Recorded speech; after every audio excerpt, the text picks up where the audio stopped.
kakati Safiya bamufunira brata we yafira mu bafa mu ntalo bafa babi naki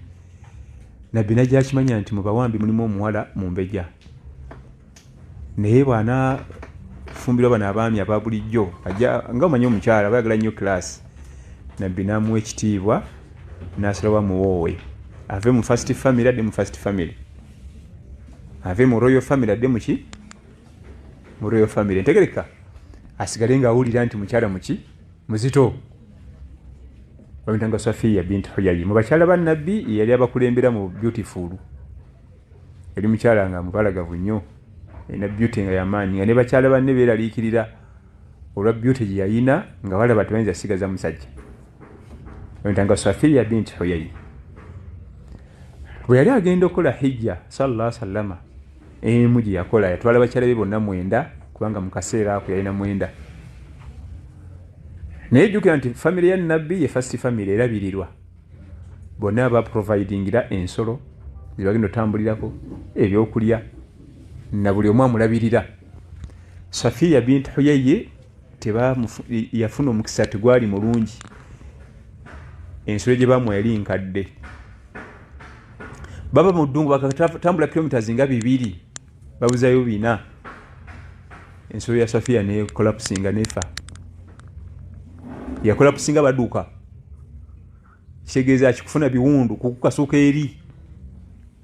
nga bwogamba mbadde ku pichi ne kukako omupiira omuntu labutuuza awo kati nabbi nadde emabega sallallahu alaihi wasallama n'ayolawo omukyala we afunye ebiwundu akaaba kati abantu bonna ne bakuŋŋaana naye Allah atonda ekitonde kye bayita omukyala bo abakyala baga nti Safiya atusalidde amagezi atusalidde amaki kati kyo yonna agitutte lengera limu kwemula na musajja ffe tuli wano tutunula butunuzi kumbe yali afunye accident era kataafe wano waliwo okulaga nti omusajja alina okuba omusajja maka abantu bonna baali basiriikiridde okuva ku basiniyazi Abubakar Umar bani bonna bajjeno radiyallahu anhum jamia nabbi nafunira statement ega nti ya Zainab airi jamalan li Safiya yanomu mukyala bamutanga Zainab Safiya kali kakyala katono kubanga era mu bintu ebiraga nti omuntu alabika bulungi mbamu obutono kubanga ibe kigejjuuka ennyo bwe kyakire ne kirabika bulungi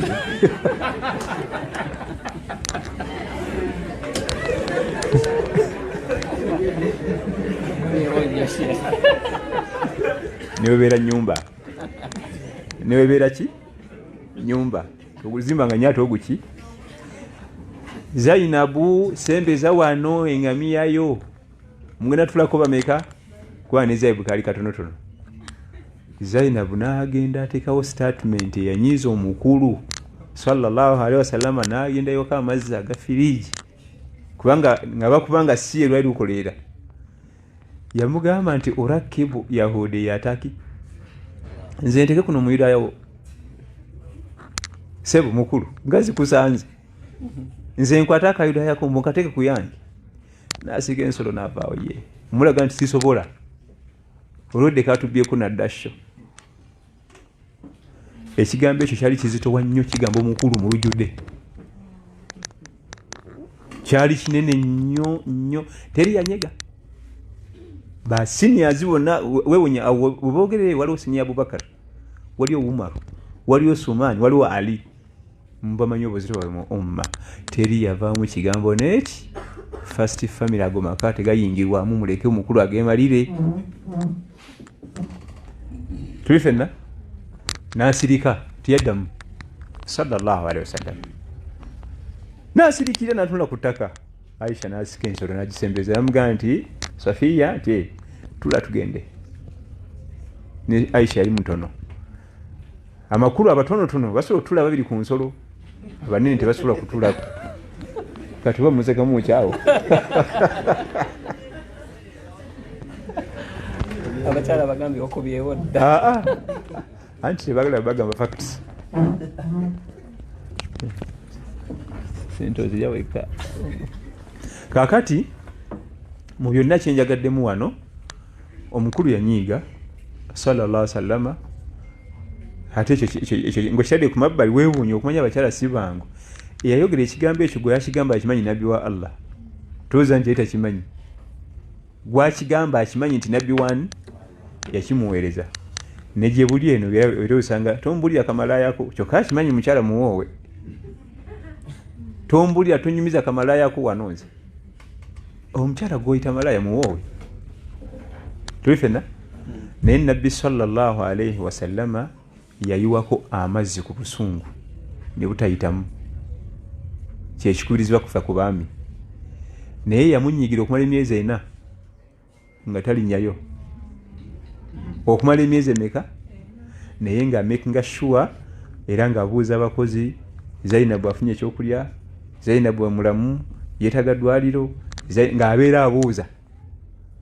ebyokulya bimubitutteyo ku nnyumba ye naye yamala emyezi 4 nga talinnya mu maka ga Zainabu bwe jaggwako yali ye punishment gyamuwa sallallahu alaihi wasallam n'alyoka ajja naye ng'atuma bannange omukulu namunyiiza naye neetonda bannange muŋŋambire omukulu bannange ng'era obubaka butuuka aga nti mumugambe obubaka mbufunye mumugambe message ngifunye nja kujja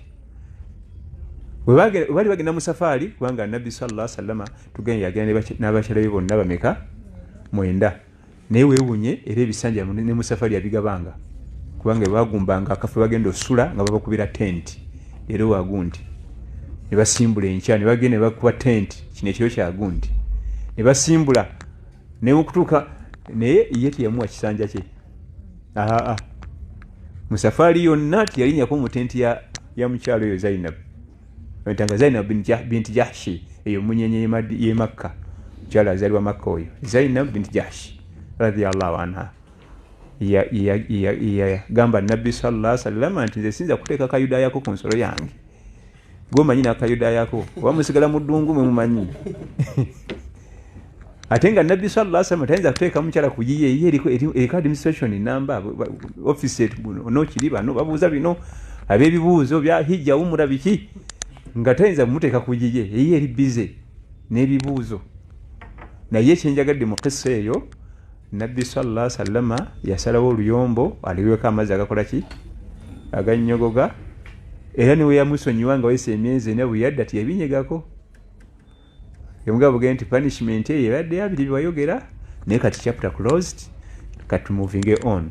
era ensobe ezibaawo ate ffe mwali bimusonyiwa buli agerewe kati ate juzi sala kummanyira juzi wano wagira nankani nakakusonyiwa juzi wano ate oddamu bwe tu closing chapter eba closed togikomyawo